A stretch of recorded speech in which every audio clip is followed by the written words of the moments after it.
How's everybody this wonderful morning? Okay, well, I want to talk a little bit here about the theme for the month. Reverend Nadine always comes up with these great themes. And this theme for this month is living with spiritual and mental resolve. And it was a result of the incident that was described here in the insert of your program, which I'll read in a minute. And the topic I've been assigned to talk about is when waiting becomes procrastination. So there's always this constant struggle between, oh, I'm being patient, or no, that's just what I'm saying, and I'm really procrastinating. So it's a dual-edged sword, you know. It's really hard to define the lines, and I can't give you any clear-cut answer to whether you're procrastinating or whether you're just being patient and everything's been set into motion. Because you see, at a deep level, or at any level, only you really know the answer to that story, and you can defend either position real easy. Because always remember that we always get to be right, no matter what.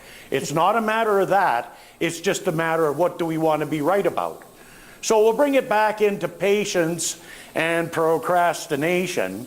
And I want to talk a little bit about this incident down here. Some of you already have heard this story and know about it, and some of you don't. So it says, why I know a man who, using spiritual and mental resolve, assisted his friend after a heart attack with a 90% blockage in one artery to walk nearly 3 hours out of the mountainous woods and an hour car ride in order to receive medical attention. The cardiologist staff were stunned at the fact that he actually made it out alive. And so I want to open up with talking a little bit about spiritual and mental resolve.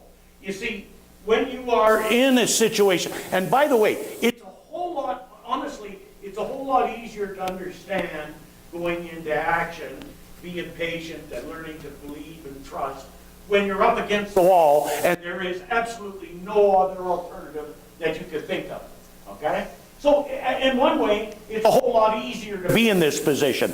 The hard place to be in this position of spiritual and mental resolve is in our day-to-day life when things are kind of going along, but they're not drastic or harsh. However, when they're harsh and drastic like that, this incident, it's really easy to come to that place because that's all there is. You can't afford the luxury of a negative thought. So that incident that we talked about was about me and my best friend. Okay? And I was out there with him, and we were 4.2 clicks into the mountains. And as we were walking along, he had been complaining about having acid reflux because he'd been having a problem with it. And he also was a kind of a person that had some bronchial conditions. And so at the part of our turnaround point, he had become in excruciating pain, and this, what we thought was acid reflux, had moved up through his chest. And he could hardly breathe, and he was laying on the ground. And my buddy is pretty good shape and a pretty tough character. And I'd never seen him with tears in his eyes and pain like that before in my life. Now, you're 4.2 clicks in the bush, you see your buddy like that, what are you going to do? Well, first thing is what you're not going to do. You cannot afford procrastination. You have to go into action. You cannot afford the luxury of negative thought or negative thinking, because that's only going to suck whatever energy is available away. So first I had to get a minute or so to get myself centered and focused. And then the first question I had, do you want me to go for help, or are we going to walk out? Because keep in mind, we did not know it was a heart attack with a 90% blockage. We thought it was something else, which was probably a good thing. And of course, it was easy for him to say, no, I don't want to be left here, because just up about 50 meters we just passed a whole bunch of fresh grizz scat. So there was a grizz in the area, and he didn't want to be dealing with that in his condition. Okay, so we decided that we were going to walk out. Okay, now this is where spiritual and mental resolve come into place. There is no place for any hesitation or putting anything off. There is only an opportunity for action in the affirmative.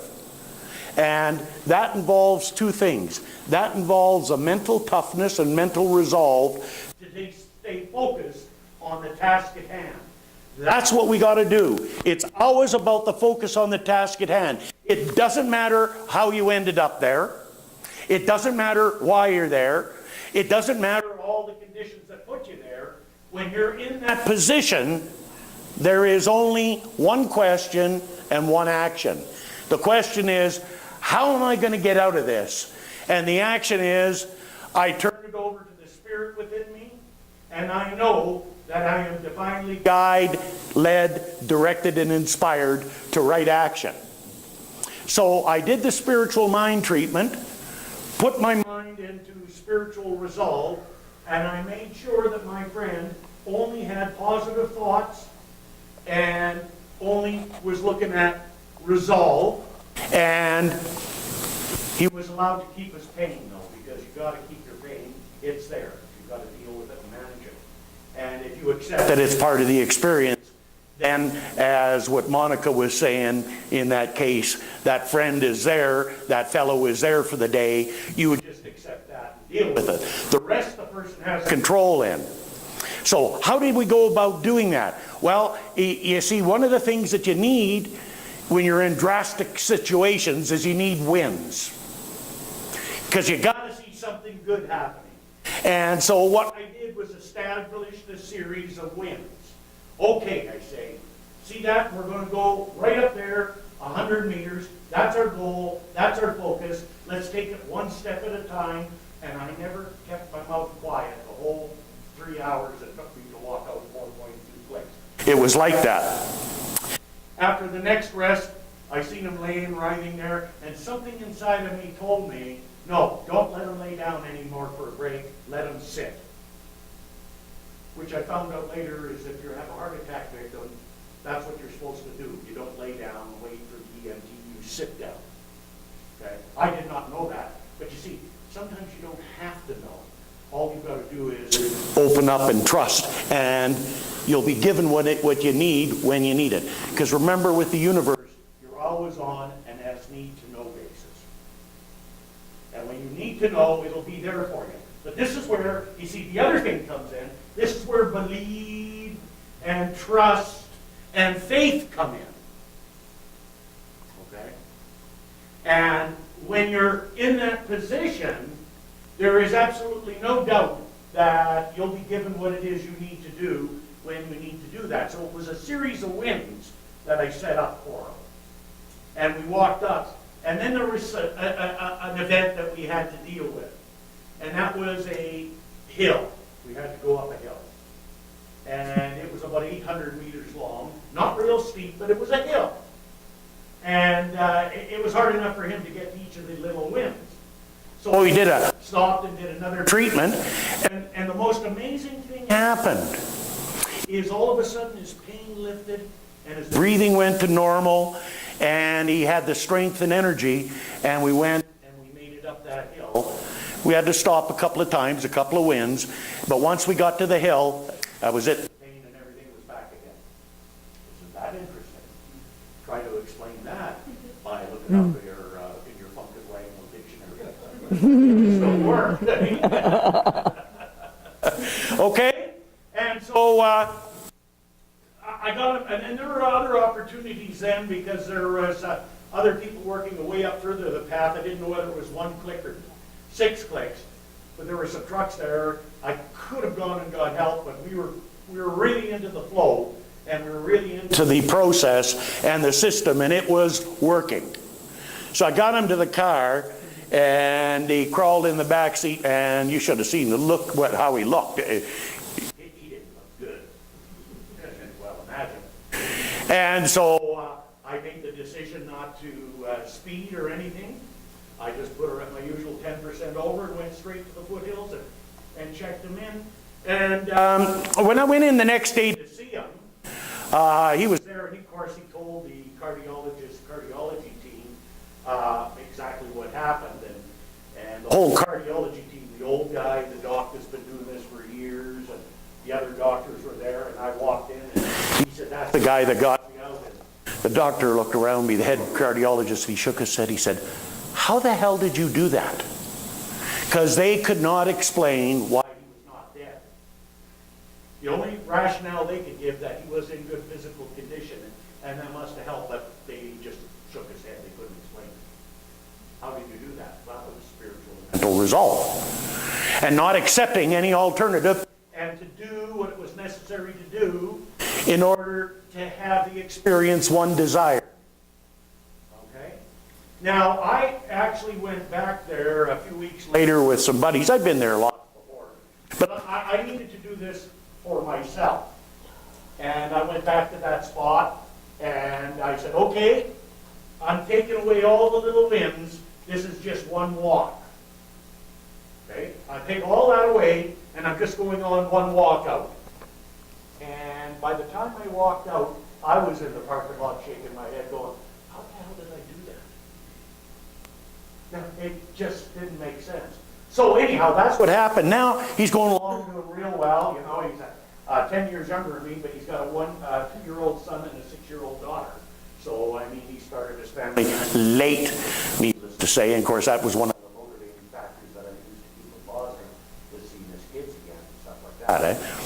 And and he's progressing quite well. He had a little bit of a burnout at the same time. But the interesting thing about it was we've been having a conversation again lately about that over the last 3-4 weeks. And he says, you know, he says, it wasn't, all of that stuff went away, but the last 2 or 3 weeks, or 4 weeks, I can't get it out of my mind. I can't get that hill out of my mind about what happened. And it won't leave me alone. It keeps coming back. And he says, I know that that was a real spiritual experience, and it's taken me on a different path. So I'm coaching him on a little bit more now on his spiritual journey. And one of the things that he needs to do for completion is he needs to go back and come out that walk again. And I know what's going to happen to him once he takes all that off and walks out there and sees what we did. That'll take him to a very much deeper level of spiritual understanding and awareness, and that'll help him on his journey. Okay, so there is a power in spiritual and mental resolve, and that's a system that I've used on a few other occasions in my own journey when I've been like that, and there are life and death situations and things like that. So that's happened to me a few times because I'm a slow learner, I guess. Can't figure that one out. But that's what it's about. That's spiritual and mental resolve. And when, you know, and in that situation, there was nothing else. There was nothing else that could be done. Because any negativity, any panic, any doubt is just like walking up and sticking a screwdriver in a socket. That's going to short out the whole system. We could not afford to lose any energy at all. And so, in one way, I got to tell you, those kind of situations are a lot easier to manage and deal with, because there is no alternative. You know, on a day-to-day life, oh, well, you can put it off now. Oh, we won't look at it today. We can do that next week. There's more important things. Anybody do that?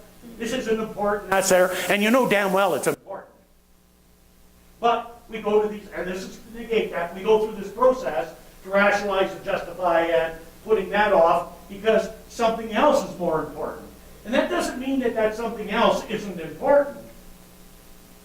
Okay? It is important. However, it's not as important as what we put off. And so that's part of the struggle of knowing about whether it's procrastination or being patient and waiting for resolve. That's a dual-edged sword. And we can only come to that place within ourselves. And one of the key things that we got to do in order to get to that position is not lie to ourselves. Not lie to ourselves. It's got nothing to do with anybody else. It's got to do with lying to ourselves and telling ourselves, well, this isn't a big deal, or I'll do it later when I got more time, or I don't need to go through any stuff now. And anybody ever hear those stories? Well, I'm sure you got more you can help me out with on that, right? Where we're putting stuff off. Okay? However, let's turn it around and let's look at where you've got to wait. And it's like when you're gardening, when you go out and plant your garden. You select the seeds, you put them in the ground, and you nurture the soil and do everything. But do you go out there every day and dig them up to see if they're growing? Of course not. Why not? Well, because you've done what you needed to do, and you have the faith that the desired results will happen, and you're willing to nurture that along the way and be patient until it arrives. So where is that fine line between procrastinating and patience? You see, that's the thing that we've got to examine inside ourselves. I can't tell you. I could just tell you these scenarios to look at. But you have to come to it yourself, because it really doesn't matter what I say anyhow. You're either going to tell yourself the truth about it or tell yourself a lie. One of the two. It's not going to be anywhere in between. So, let's see what else I got down here. Yeah. So, how do I know I'm procrastinating? Which Dr. Tom, one of my favorite teachers, said is really just suicide on the installment plan. You kind of do it yourself a little bit at a time.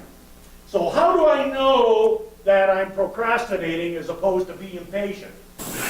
When I know there are things that I could do to bring myself towards resolve. You don't have to know everything, because we never know everything until we get started.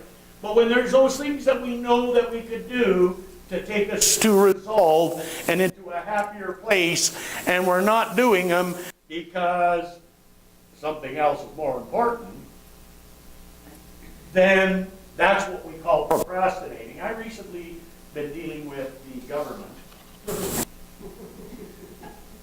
And they did a ruling on my CPP and cut me back $90 a month for the rest of my life, based on they made a mistake and thought I was a year older than I was, and it didn't sit right with me.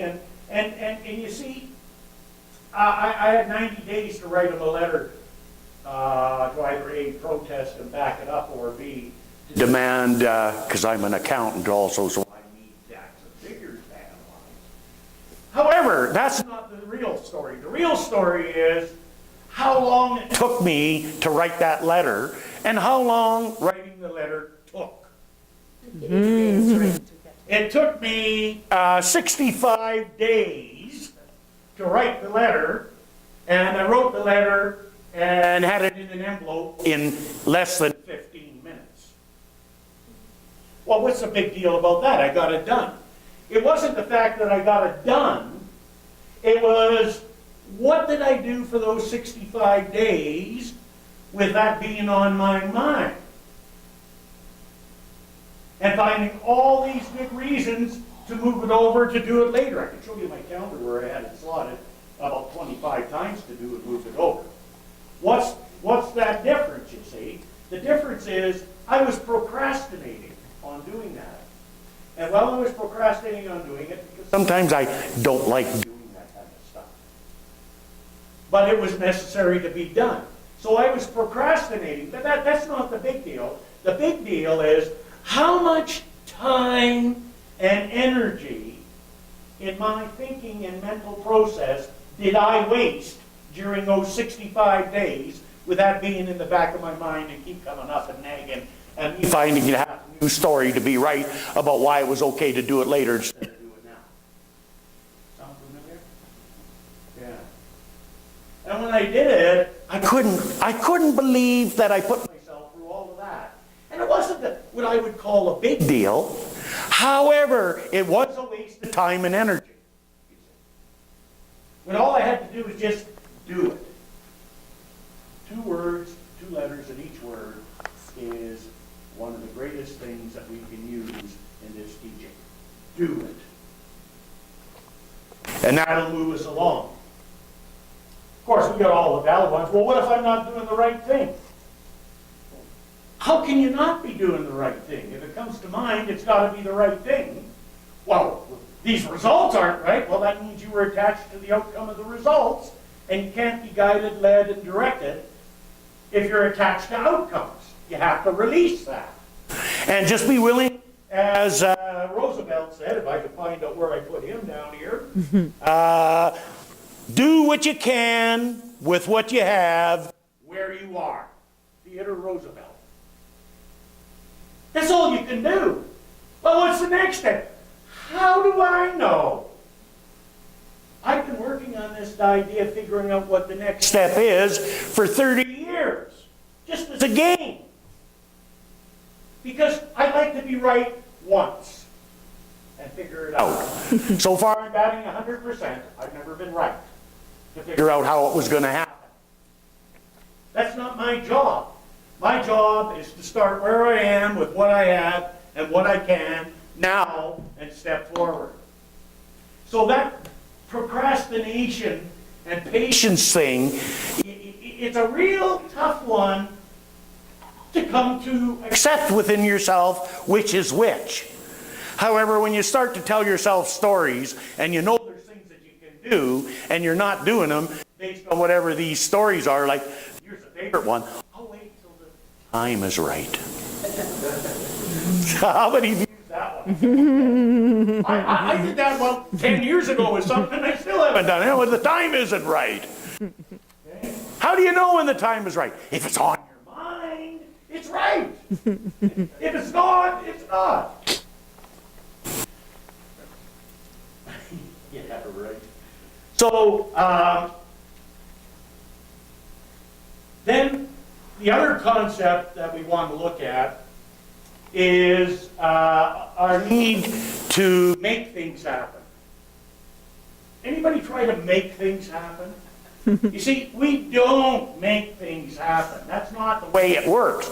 If you try to make things happen, you're setting yourself up for failure. You become a control freak. Hello, are you listening? And when you're a control freak, you limit your ability to receive. We don't make things happen. What we do is we create an avenue through which they can happen. And we're the conduit. So we clear out all of the opponents of patience, trust, and belief, which are really doubt and worry. When we're in doubt and worry, all we're doing is destroying the faith that we say we have. And by the way, this is one of the biggest challenges of mankind. It was demonstrated in the Old Testament with Moses leading the people from Egypt out of slavery to freedom after thousands of years or hundreds of years. And there they are, they get to this place called the land of Midian after going through the travesty of leaving Egypt. But they're going to this place called the Promised Land. That's where we're all going. The problem is there's one step left, and that's you got to go through the wilderness. And in the wilderness, there were no signposts, no direction finders, nothing like that. This was the wilderness. This was the place where you have to do your work, and then you have to step into it with faith, with belief, and with trust. Because that's all you got.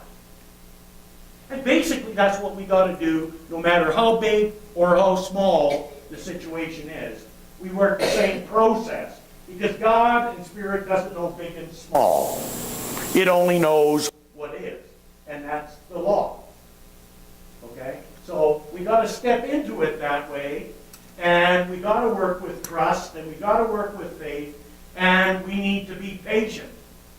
And we need to act upon that which comes up along the way to resolve or to change directions or to acquire some knowledge, or to learn what it is that we need to learn to move through this apparent blockage, or to get the clarity that we need to be guided, led, and directed. I never thought about doing that exactly that way with my friend. It was all right there.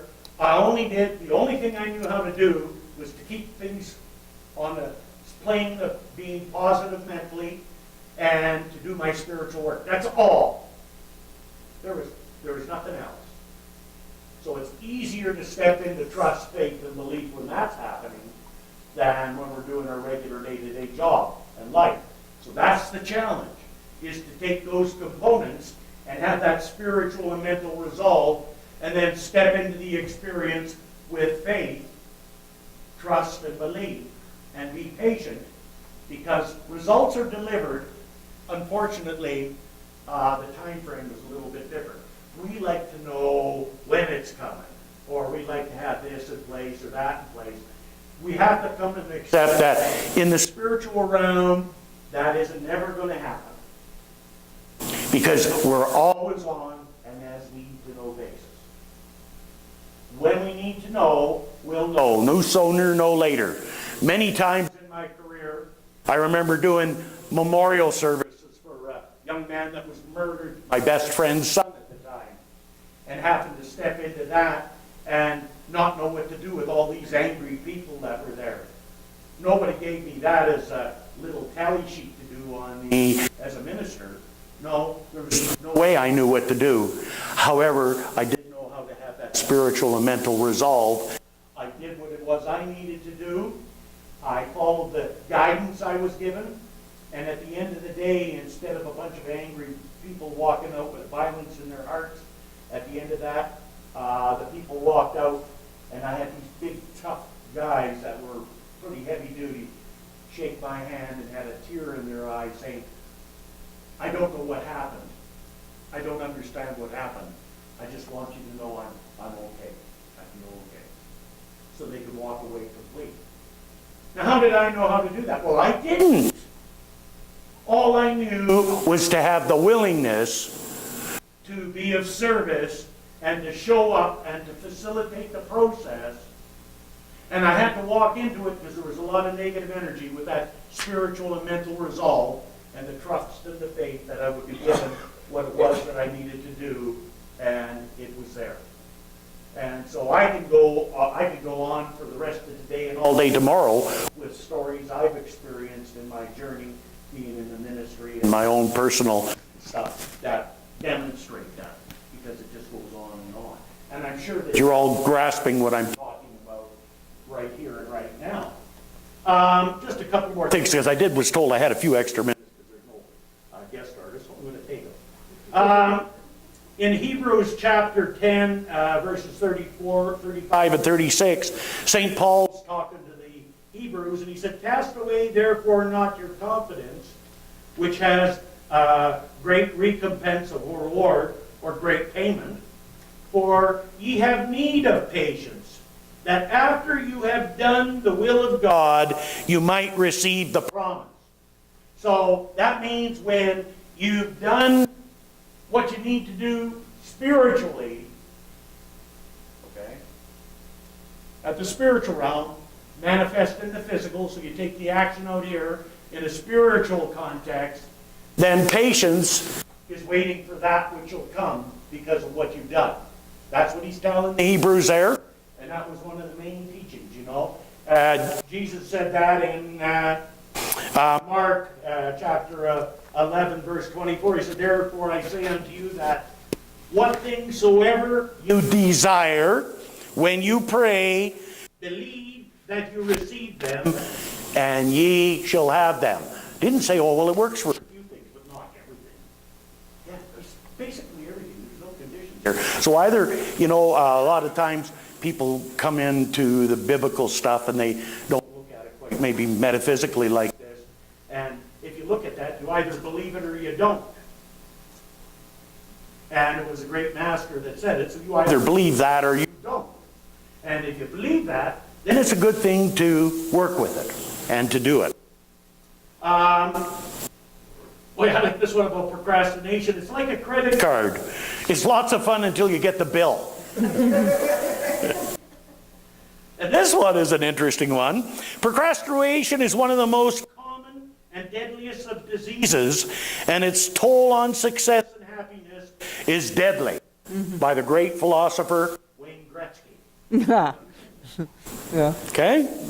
Another one said procrastination is the thief of time. Okay. But the key of all of those is faith. And I'm going to read a little bit about what Dr. Holmes says on faith in conclusion here. He said, faith is the power of prayer. Faith is a mental attitude which is so convinced of its own idea, which so completely accepts it, that any contradiction is unthinkable and impossible. Faith is real to the one who experiences it and cannot be denied to the mind of the one who has proven it.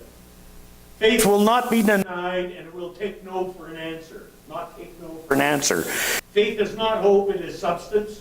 It does not look away from itself. Being substance, it looks within itself. In doing so, doing this, it realizes that the life of God is also the life of man.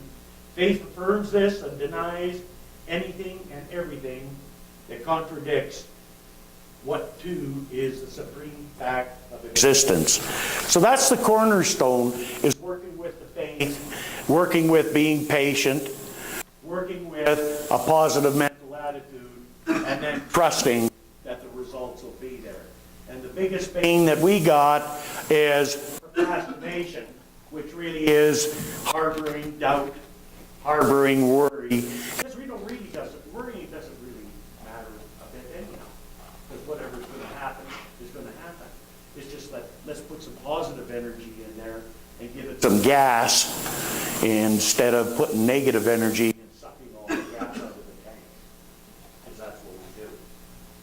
So I know for you, as I know for myself, as of a result of what we've shared and experienced here today, individually and collectively, that we have a greater understanding and acceptance of the personal power that we have, and there's a stronger conviction of that spiritual and mental resolve within us, and that we apply that in all of our life, no matter whether it be a traumatic event or the simple day-to-day operations of our life. So as I know this, I accept this for myself, and I know it to be so for each and every one of us here, and so it is. Woohoo! Hey.